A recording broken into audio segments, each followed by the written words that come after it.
Well, colour me shocked. I mean, who could have predicted that a spin-off TV show about a periphery character from a moderately successful Batman movie would turn out to be an extremely well-written, brilliantly acted, competently directed, and generally excellent crime drama with a complex and sympathetic protagonist, and possibly one of the best comic book adaptations we've had in years? Not me, that's for sure. The hype around the Penguin was basically non-existent as far as I was concerned, because I was about as enthusiastic for this show as I was for telling my AA sponsor that I'd fallen off the wagon for the third time. Today. And it was only through the combined recommendations of a few people whose opinions I actually respect that I finally sat down to watch the first episodes. And damn, I've got to admit they pulled a blinder with this one. Unapologetically violent, gritty, complex, hard-hitting and mature, The Penguin strikes exactly the tone I'd expect from a show like this. Unlike the MCU, whose laughable attempts at producing more grounded and realistic TV content ended up more like Tulsa King mixed with the Teletubbies, The Penguin actually feels like a show written by and for adults, starring actors who can actually act, and a script that neatly establishes its world and characters within a single episode. The show picks up right after the events of The Batman, with Gotham recovering from the flood that destroyed half the city, and the criminal underworld reeling from the death of Carmine Falcone. With his son Alberto struggling to fill his dad's shoes and his empire faltering, it seems like a power vacuum is developing in Gotham. And sooner or later, someone's gonna have to fill it. Enter Oswald Cobb, his former right-hand man who now has aspirations to move up in the world, and when he gets into a heated confrontation with Alberto one night, well, let's just say it doesn't end well. It's not long before he runs into a local gang member trying to steal his car, but rather than just kill him, Oswald sees something of himself in the kid and decides to put him to work. Heartwarming stuff indeed, but things soon go south when Oswald gets word that the Falcone family are moving their drug operations out of Gotham, basically cutting his business off at the knees. Even worse, Alberto's batshit crazy sister Sophia's been released from Arkham Asylum and clearly suspects that Oswald knows something about her brother's disappearance. But what to do? Well, rather than skip town, Oswald decides to stand and fight, working hard to play his enemies off against each other and bring down the Falcone Empire from the inside so that he can eventually take over himself. And as we soon find out, he's willing to go to some pretty fucking extreme lengths to get what he wants. As a character, the Penguin always felt like a weird, out-of-place addition in the Batman movie, awkwardly inserted into a narrative that didn't really need him, and abandoned when the script decided it was done with him. The decision to smother Colin Farrell in enough latex to supply a dozen of P. Diddy's house parties just to make him look like a fat, ugly, middle-aged man, instead of hiring an actual fat, ugly, middle-aged actor, was another bizarre creative choice that felt like it was done just to get another big name on boards. So like I said before, I wasn't exactly pumped to watch an entire TV show based around this guy. After all, we've had plenty of other Batman spin-off shows over the years that have ranged from pointless to obscure to downright abusive. It will be. When it fits a woman.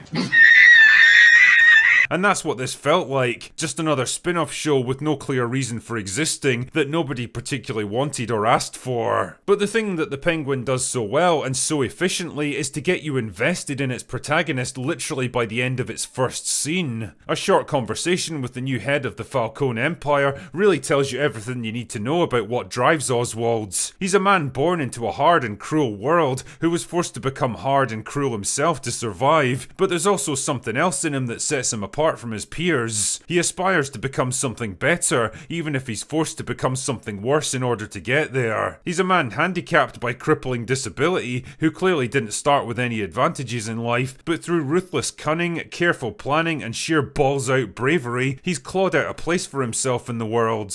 And beneath it all, he's still very much a human being, broken and damaged by a tough life, and the little glimpses of vulnerability and humanity that we see are just enough to make us empathise with him. As he mentions at one point, he's learned how to make himself small so that his bosses can feel big around him, careful never to rise too far or say too much in case he paints a target on his back. And big props to Colin Farrell, who turns in what might be one of the best performances of his career. It would have been easy for an actor to look kind of laughable under all those prosthetics, but the strength of Farrell's performance shines through so that you kind of forget he's even wearing makeup after a while. And that's not to put down the rest of the cast either, who all deliver brilliant performances. movies. Clancy Brown is always dependable as a menacing villain, but the real standout is Kristen Milioti as Sophia, who's highly intelligent, brutal, and always balanced right on the edge of madness. You really feel like she could do anything at any moment. She's a perfect foil for someone like Oswald, and it's going to be great fun watching them spar with each other for control of the city. In terms of plot and pacing, if you're a fan of the Godfather movies or shows like The Sopranos, then you'll be pretty familiar with the story beats at work here. It's your typical organised crime drama for the most part, lots of plotting and scheming, alliances and double crosses, family loyalties and bitter feuds, but it's all handled pretty competently, and for the most part, I didn't feel like events or decisions were forced for the sake of moving the plot along. Yeah, you could probably argue that Oswald choosing to spare Victor's life was a bit contrived when it would leave him dangerously exposed, and he almost certainly has other men that he can trust at his disposal, but mostly I'd put that down to his more sentimental side getting the better of him. And in some ways it kind of makes sense for him to get someone outside the family who's completely insulated from all this stuff. In terms of the cinematography, one of the things I really appreciated about the Batman movie was the way it reverted back to the gritty, dilapidated Gotham City that fans of the comics knew so well. Compared to the bland, sterile version that we got in the Dark Knight trilogy and whatever the fuck Zack Snyder was trying to do, the Batman felt like just the right balance between grounded realism and the industrial gothic look of the comics, and that aesthetic gets carried over perfectly well here. It's obviously still based on New York, but run down, neglected, stricken by crime and corruption and decay.